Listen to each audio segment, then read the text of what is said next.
The Calhoun Depot was a railway station of the Western and Atlantic Railroad that was built by the state of Georgia during 1852-53 in Calhoun, Georgia. Unusual for railroads, the Western and Atlantic Railroad was owned and operated by a U.S. state. Calhoun is on its route built from Atlanta, Georgia to Chattanooga, Tennessee. Like other brick or stone depots on the line, the Calhoun Depot was involved in, but survived the American Civil War.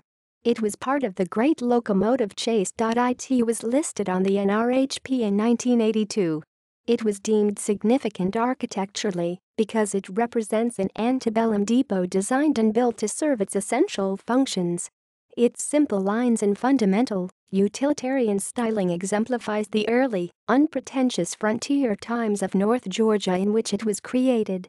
The depot was also deemed significant in transportation history because it symbolizes the effect the arrival of the railroad had on the area. The town of Calhoun, which grew from a settlement known as Oothcalooga, is an area that was taken from the Cherokee Nation in the 1830s.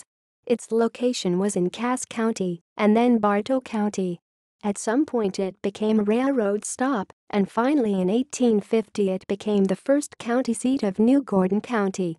Oothcalooga was soon renamed to Calhoun. According to its NRHP nomination, the selection of the site for a railroad stop was a prime factor in its later becoming the county seat. The railroad served as a major travel artery as well as a supply line during the Civil War. It was also part of one of the war's most famous events, during the Great Locomotive Chase.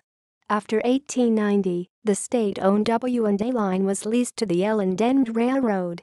As of 1982, freight service continued on the line, although passenger service had been discontinued in the 1960s.